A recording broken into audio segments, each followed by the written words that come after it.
안녕하십니까, JM입니다. 오늘은 신흥 SEC라는 기업에 대해서 공부를 해보도록 하겠습니다.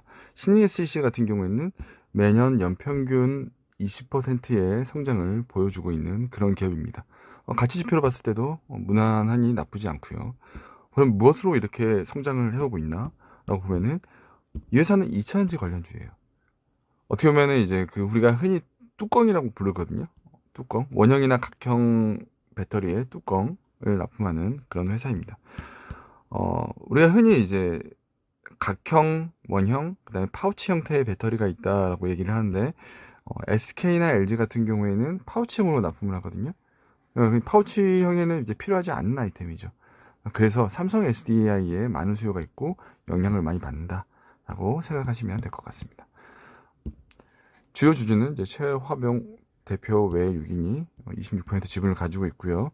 여기 보면은 이제 세컨 웨이브나 스티 글로벌 혁신 성장 사모펀드가 있는데, 여기가 기존에 김기린, 김정용이 이제 또 대주주였거든요. 여기에 있는 지분을 이 사모펀드가 모두 다 인수했다. 인수한 가격은 72,200원. 현재의 주가보다 더 높은 편에 인수를 했었습니다. 무엇을 파는 기업인가요? 앞에서 말씀드렸다시피 제가 뚜껑이라고 말씀드렸어요. 우리가 캐버스이나 원형 NCID라고 이렇게 얘기를 하는데, 폭발을 방지하는 역할입니다. 그러니까 매우 중요한 아이템이다 라고 생각하시면 될 것 같습니다. 대부분의 매출은 이 뚜껑에서 많이 이루어지고 있고, 그 다음에 바디라고 해서 몸통에 해당하는 부분이 매출이 5%가 있습니다. 이런 형태로 이렇게 생겼습니다. 이렇게 생겼고, 원형 뚜껑도 이렇게 생겼고요. 바디는 이렇게 생겼습니다. 이 자체가 이제 폭발의 방지의 역할이 있다고 했기 때문에 매우 중요하다라는 부분 참조하시고요. 주요 공정으로는 이제 알루미늄 프레스 방식, 그 다음에 이제 사출 성형, 그리고 이제 자동화 부분이 이제 중요한 역할이라고 생각하시면 될 것 같습니다. 누구에게 파나요? 삼성 SDI 95%, 그리고 삼성 SDI 같은 경우에는 BMW나 아우디나 여기에 나와 있지 않지만 아틀란티스나 아니면은 여기 최근에 가장 또 많이 핫한 리비안 쪽에 납품을 많이 하고 있습니다. 그러니까 어떻게 보면은 신흥 SEC는 이제 삼성 SDI에 납품을 하잖아요. 그리고 삼성 SDI는 이러한 회사들에 납품을 하고 있고요. BMW, 아우디 이런데 납품을 하고 있어요. 근데 이런 회사들을 보면은 특징이 다 미국과 유럽이에요. 미국과 유럽. 그렇기 때문에 한국에서 이제 잘 팔리고 이런 것보다는 미국과 유럽에서 수요가 더 늘어나고 많이 팔린다라고 하면은 이제 신흥한테 호재가 되겠죠. 경쟁자는 누가 있나요? 이거는 이제 전적으로 사업 보고서에 나온 내용인데, 일단 신흥 SEC가 이 뚜껑 부분에서 점유율 7, 80%를 차지하고 있다. 대부분을 차지하고 있습니다. 근데 그 와중에 경쟁자라고 볼 수 있는 것들이 신흥 SEC, 에스콘의 범천정밀, ST 첨단정밀이 있습니다. 여기 같은 경우는 이제 비상장이고요. 상신 EDP 같은 경우에는 이제 뚜껑보다는 바디 부분에서 펄스 밴더고요.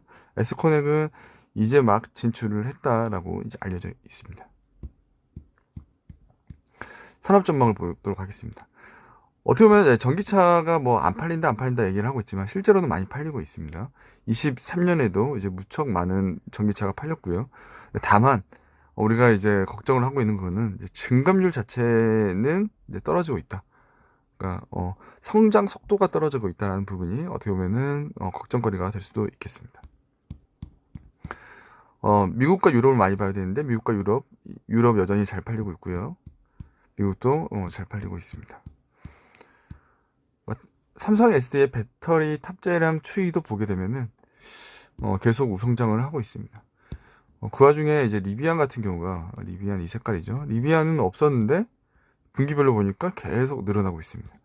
미국 시장에서 점유율을 계속 늘어가고 있다라고 생각하시면 될 것 같습니다. 삼성 SDI 캐파도 매우 중요한데, 어떻게 보면은 24년도까지의 캐파 증설보다 24년 이후의 캐파 증설이 훨씬 더 많습니다. 더 급격하게 이루어지고 있죠. 여기 있는 대부분은 이제 미국 시장에서 캐파를 늘려가고 있다라고 생각하시면 될 것 같습니다. 사업보고서에 눈에 띄는 부분들을 좀 볼게요. 일단 원재료 현황이 어느 정도 수준이냐면은 매출 대비 원재료 현황이 약 50에서 55%거든요. 그러니까 부가가치는 절반이 안 된다 라고 생각하시면 되는데, 또 어떻게 보면은 우리가 이제 뭐 2차 전지에서 가장 핫한 게 뭐 양극재, 전해액 이런 것들이 있잖아요. 여기는 원재료 비중이 80%가 넘어요. 그에 반해서 여기는 원재료 비중이 상대적으로 적다. 이건 차라리 양극재나 전해액보다는 더 낫다라고 이제 판단할 수 있겠습니다. 그리고 전환우선주가 있어요. 전환우선주가 있는데, 이게 최초의 발행 시에 2021년도에 발행했거든요. 그때 74,700원에 발행을 했습니다. 매우 높은 가격이 발행이 되었는데, 지금은 이제 또 리피싱이 돼서 현재는 64,000원 정도 수준의 지금 전환가액이 전환할 수 있는 그런 주식수가 있다라고 생각하시면 됩니다. 뭐 이제 주식 분할이 또 결정이 됐습니다. 주식 분할 결정이 됐고 4월 19일부터 이제 신규 상장이 되는데, 그럼으로써 이제 모든 주식수가 5배가 늘어난다. 어떻게 보면 전환우선주도 약 130만 주가 있었는데 670만 주 정도 수준으로 늘어났습니다. 부품 가격에 대해서 제가 추정을 좀 해봤습니다. 우리가 중대형 각형 뚜껑, 그 다음에 소형 원형 뚜껑이 제일 많고, 그 다음에 이제 바디도 약 한 5% 정도가 있다라고 말씀을 드렸습니다. 여기 보면은 어떻게 보면은 이제 각자 생산량 수가 매우 많이 있는데, 이거는 이제 매출액이죠. 매출액이 각각 이렇게 존재를 합니다. 존재를 하는데, 여기에 이제 생산량을 각각 공장에서 생산 실적을 제가 나눠봤거든요. 부품별로 나눠보니까 뚜껑은 약 70원 정도의 판가가 나오고요. 여기서 이 부분 좀 말씀을 드려야 될 것 같아요. 일단 재고를 보면은 재고의 추이가 큰 차이가 없어요. 원래는 우리가 이제 재고를 가지고 있는 고려를 해서 생산 실적이랑 재고랑 합친 거를 이제 판가에 나눠서 이야기를 해야 되는데, 재고가 거의 영향이 없어서 재고는 제가 고려치 않고 생산 실적과 매출에서 생산 실적을 나눠보니까 개당 단가를 우리가 추정해 볼 수가 있었습니다. 뚜껑은 70원, 중대형 각형, 가장 많은 비중을 차지하고 있는 중대형 각형은 개당 약 2,700원, 그리고 5%를 차지하고 있는 이 바디 부분은 개당 약 1,200원 수준의 납품을 하고 있음을 알 수 있었습니다. 우리가 어떻게 보면 이 부분에 대해서 좀 아셔야 되는 게, 개당 단가를 알게 되면은 우리가 캐파를 증설한다고 했을 때 이 캐파에서 얼마만큼의 매출이 일어날 수 있는지 추정해 볼 수가 있어요. 예를 들어서 이런 뉴스가 있어요. 인디애나 주 포인트웨인 공장에 투자를 한다. 그리고 여기서 월 500만 개 캡 어셈블리를 생산할 수 있다 라고 하면은 우리가 추정을 해볼 수가 있겠죠. 월 500만 개, 아까 뚜껑 아세이가 2,700원이라고 했죠. 그러면 135억 정도의 최대 매출을 일으킬 수가 있어요. 그럼 가동률 고려하면은 월 100억 수준은 매출을 일으킬 수 있겠구나. 그럼 연으로 환산하면 약 1,200억 정도의 매출을 무난하게 우리가 추정해 볼 수 있다라고 말씀드릴 수 있겠습니다. 물론 이제 뭐 삼성 SDI의 이제 공장 기가와트 캐파를 얼마만큼 짓고 여기에 각형 개당 킬로와트를 또 계산하면은 또 한 개당 이제 킬로와트가 나오거든요. 그걸 해서 우리도 캐파세의 수요 예측과 함께 신흥의 매출을 추정해 볼 수 있는 방법도 존재합니다. 재물을 보겠습니다. 재무 유동 자산 2,430억, 1년 내에 현금화 가능한 자산 2,430억 있고 1년 내에 갚아야 될 돈이 3,122억. 유동성이 약간 좀 안 좋네요. 그 다음 일단 부채부터 먼저 다시 보고 말씀을 드릴게요. 부채는 4,585억, 자본은 3,333억. 부채가 이제 100에서 200% 정도 사이면은 그렇게 많이 나쁘지는 않습니다. 무난하다라고 말씀드릴 수 있을 것 같습니다. 일단 유동성이 보니까, 유동성은 제가 문제가 된다고 했어요. 1년 내에 갚아야 될 돈이 훨씬 더 많잖아요. 그죠? 이거는 사실 문제가 있는 부분입니다. 그래서 이 내용을 확인해 보니까 1년 내에 만기가 들어오는 이제 유동 차입금이 매우 많습니다. 대부분입니다. 그럼 이거가 문제가 되면 실제로 이 회사는 문제가 될 수가 있는데, 어떻게 보면 이런 것들은 회사가 계속 성장을 하고 있고 실적에 문제가 없으면은 대부분 다 연기가 가능합니다. 그래서 저는 이게 큰 문제는 아니다라고 생각을 하고 있습니다. 증권사는 실적을 어떻게 보고 있나요? 증권사 같은 경우에는 일단은 올해 5,400억 정도의 매출을 일으켰는데 계속 성장을 해나갈 것이다 라고 이제 보고 있습니다. 그리고 2025년 정도 되면은 8,700억의 영업이익 약 720억 수준을 이룰 것이다 라고 보고 있습니다. 이제 가장 최근에 나온 리포트거든요. 최근에 나온 유진투자증권에서는 이렇게 보고 있습니다. 그리고 삼성증권에서는 이거 작년 말에 나온 건데 여기도 마찬가지로 계속 성장을 합니다. 근데 유진보다는 약간 더 보수적으로 지금 보고 있습니다. 630억 정도 수준을 보고 있습니다. 근데 여기서 여러분들끼리 아셔야 되는 게 뭐냐면은 증권사 추정 실적은 그냥 참조치만으로만 보셔야 돼요. 8,700억이라고 했는데 이 유진투자증권에서 한 2년 전에 나왔던 1년 전에 나온 리포트인가 여기 보면은 25년도에 약 1조를 달성할 거다라고 했거든요. 그때보다 추천치가 좀 떨어졌죠. 그렇기 때문에 이렇게 떨어지는 거는 사실 원래 기대치보다 좀 못하다라고 판단을 하잖아요. 그래서 한동안 또 주가가 떨어졌나 싶기도 하고요. 그렇기 때문에 증권사 추정 실적은 그냥 참조만 하시라라고 이제 말씀을 드리고 싶습니다. 차트를 보도록 하겠습니다. 일단은 최근 한두 달 사이에 좀 주가가 좀 많이 올랐어요. 계속 횡보를 하고 있었는데 최근 한 달 사이에 좀 주가가 많이 올랐다. 제가 이거를 공유하려고 원래 마음을 먹었었는데 자료를 만들어서 공유를 하려고 마음을 먹었었는데 그 사이에 막 주가가 많이 오르더라고요. 이 부분에 대해서는 조금 약간 아쉽다라고 좀 생각을 하고 있습니다. 일단은 이제 지지선을 좀 보게 되면은 지지선은 이제 41,000에서 37,000원 사이에 지지를 좀 하고 있습니다. 이 사이에서 이제 계속 지지를 하고 있다. 그리고 이제 저항선은 이제 일단 68,000원, 9,000원 수준에서 좀 지지를 할 것 같고 여기를 뚫으면은 매물대가 많이 없기 때문에 또 9만원 선까지는 또 무난하게 갈 수 있지 않을까라고 생각을 하고 있습니다. 만약에 다시 또 이제 여기서 떨어져서 이 정도 수준이 온다 그러고 하면은 저는 추가로 더 살 것 같습니다. 왜냐면은 이런 이제 매출과 이익이 계속 성장하는 회사인데 주가는 계속 횡보를 하고 있으면은 저는 에너지를 모은다라고 생각을 하고 있거든요. 그래서 계속 횡보를 하면은 좀 더 오히려 살 것이다. 또 올라가면은 아쉽지만 추가로 더 살 것 같지는 않습니다. 여기에서 또 한편으로는 이제 보유하고 있다라고 하면은 매도 전략은 이런 게 있을 것 같아요. 일단 1차 저항선에서 한 30% 팔고 쭉 올라가서 2차 저항선에서 맞고 떨어질 수도 있으니까 또 한 30% 팔고 그리고 여기를 이제 뚫고 올라가면 더 많이 올라갈 수 있잖아요. 기존에 이제 마지막 저항선을 뚫고 올라가면은 신고가를 달성하면서 훨씬 많이 올라갈 수 있기 때문에 한 40% 정도는 보유를 할 것 같습니다. 물론 이거는 이제 제 개인 전략이고 저도 이제 사실 20%, 30%, 그다음에 50%를 최종적으로 들고 갈지도 좀 고민을 하고 있습니다. 그렇기 때문에 이건 또 개인 전략이기 때문에 참조만 하시고요. 그런 내용입니다. 그리고 이제 어쨌든 이게 분할 전이거든요. 분할 전이니까 나중에 4월 중순에 분할 곱하기 5가 되잖아요. 주식이. 그러면 주가는 나누기 5가 되잖아요. 그렇기 때문에 이 부분 참조하시고 나중에 4월 중순 이후에서는 이 주가의 5분의 1 기준으로 보시면 되겠다. 이제 가치 지표를 보도록 하겠습니다.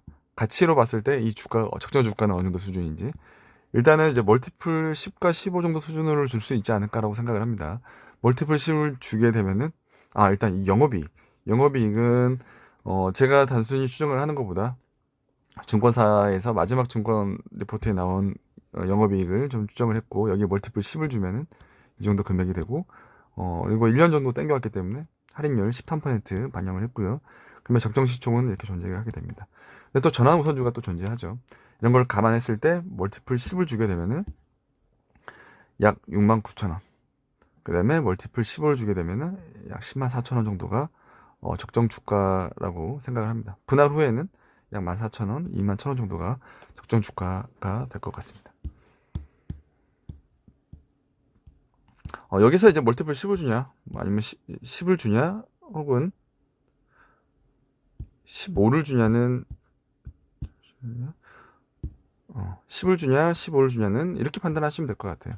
이 회사가 이제 성장성이나 경쟁력이나 혹은 회사가 부족하다고 판단되면은 10 이하를 주면 되고 성장성이나 경쟁력, 경제적 해자가 있다라고 판단되면 될수록 15 이상을 주면 됩니다. 저는 이제 그렇게 생각을 합니다. 삼성 SD와 신흥 SEC를 좀 보도록 할게요. 어떻게 보면은 이제 신흥 SEC는 전적으로 삼성 SDI를 따라간다라고 말씀을 드렸습니다. 실제로도 이제 뭐 매출의 95%를 차지하고 있으니까 따라가야겠죠. 그래서 이제 18년도부터 23년도까지의 매출 추이를 봤는데 놀랍도록 성장성이 비슷합니다. 삼성 SDI가 19.9%, CAGR 매년 매출 성장률, 평균 성장률이 19.9%고 신흥 SEC가 20.2%입니다. 거의 유사합니다. 그렇기 때문에 삼성 SDI는 신흥 SEC다. 라고 이제 얘기해 볼 수가 있겠어요. 물론 이제 중간에 언제든지 바뀔 수가 있겠죠. 뭐 경쟁자가 새로운 강력한 경쟁자가 나타났거나 아니면 신흥 SEC에 새로운 사업을 하게 되면은 둘이 추이가 달라질 수가 있겠다라고 말씀을 드릴 수 있을 것 같습니다. 삼성 SDI 연간 전망 리포트를 오히려 저는 더 많이 보고 있고요. 그렇게 봐야 된다고 생각을 하고 있고요. 그 중에서 이제 중대형 추이를 보시는 게 좋을 것 같습니다. 삼성 캐파, 아까도 말씀드렸는데 캐파는 25년도 이후에 미국 캐파가 매우 많이 늘어납니다. 상신 EDP를 좀 같이 보도록 할게요. 저는 이제 사실 상신 EDP도 매우 좋은 대안이 된다라고 생각을 하고 있거든요. 어떻게 보면 현재까지 퍼포먼스는 훨씬 더 좋아요. 현재 최근 1, 2년 퍼포먼스는 신흥보다 상신이 훨씬 더 좋습니다. 상신 같은 경우에는 이제 매출 이익도 늘어나면서 주가도 같이 우상향을 하고 있는 그런 추세입니다. 둘이 같이 좀 비교를 해보자면은 신흥은 이제 뚜껑 위주로 그리고 상신은 이제 바디 위주로 그렇게 매출을 많이 일으키고 있습니다. 어떻게 보면 각형은 50% 이상, 원통은 70에서 80% 점유율을 하고 있다라고 이제 보시면 될 것 같고, 상신도 어떻게 보면은 영업이익을 매우 많이 냈고요. 시가총액이 상대적으로 조금 더 낮아요. 신흥 대비 낮습니다. POR 기준으로 봤을 때 10이 안 되고 신흥은 10이 되고요. 이렇게 정도 볼 수 있습니다. 그래서 이제 상신하고 신흥하고 좀 비교해 보면은 상신의 장점은 뭐냐면은 이익률이 조금 더 높고요. 조금 더 높습니다. 그리고 메자닌이 없습니다. 차트가 우상향이고 조금 더 쌉니다. 단점으로는 뭐냐면은 상대적으로 더 단순한 부품이라는 겁니다. 어떻게 보면 폭발하고 직접적인 연관이 좀 더 낮고요. 그렇기 때문에 밸류에이션이 좀 더 낮습니다. 그리고 삼성 SDI가 향후 이제 적극적으로 이원화 정책을 펼친다고 하면은 조금 더 단순한 아이템이기 때문에 신흥에 앞서 먼저 공략될 가능성이 좀 존재한다는 거. 이건 그냥 저 혼자만의 생각입니다. 근데 둘 다 위험한 건 마찬가지입니다. 이원화를 하게 되면 둘 다 같이 이원화를 되겠죠. 근데 안전에 직접적인 역할을 하고 있는 뚜껑보다 이런 바디 부분이 조금 더 공략당하기 쉽겠다라고 생각이 듭니다. 기타 특이사항으로는 이 부품이잖아요. 부품이잖아요. 부품은 미국 IRA에 직접적으로 영향을 받습니다. 그렇기 때문에 이런 세트 회사 같은 경우에는 부품의 북미 조달 비율이 지켜야 돼요. 그래야 이제 혜택을 받는데 비율이 계속 올라갑니다. 그 말은 뭐냐면은 이 아이템도 결국에는 미국에 공장을 지어야 됩니다. 실제로 이제 짓는다라고 하고 있죠. 800억 투입해서 800억은 이건 울산 공장이고 25년 700억 투입해서 미국에 투자를 한다라고 이제 했죠. 25년 1월로 지금 뭐 예상을 하고 있는데 지금 24년 말에도 납품을 시작할 것 같다라는 이야기가 들리기 시작하고 있습니다. 미국 IRA에 혜택을 받을 수 있다. 이런 부분은 사실 저는 엄청나게 큰 장점이라고 생각을 합니다. 중국 기업이 못 들어오잖아요. 저는 어떻게 보면 이런 단순한 기구물, 단순하다고 말하기는 좀 어렵지만 기구물은 중국이 엄청 잘한다고 생각을 하고 있거든요. 근데 중국이 못 들어와요. 그러면 이제 신흥 SEC에게는 큰 호재다. 그리고 이제 신흥 SEC의 이제 뉴스를 좀 찾다 보면은 황만현 대표가 이런 얘기를 자주 많이 합니다. 27년에는 매출 1조를 달성하겠다. 그리고 2030년 경에는 매출 2조를 달성하겠다라고 이제 그렇게 포부를 드러내고 있는데 저는 뭐 기간의 문제지 매출 1조, 2조는 언젠간 달성하지 않을까라고 저도 당연하게 생각을 하고 있습니다. 전고체 배터리를 좀 보도록 할게요. 이거는 제가 이제 인터배터리 2024에 가서 찍어온 사진인데 여기에 전고체 배터리도 보면은 각형이에요. 일단 삼성 SDI가 전고체에서 가장 빠른 회사 중에 하나인데, 그런 회사가 지금 각형 타입의 바디와 뚜껑을 달고 있는 그런 형태로 지금 샘플링을 진행을 하고 있습니다.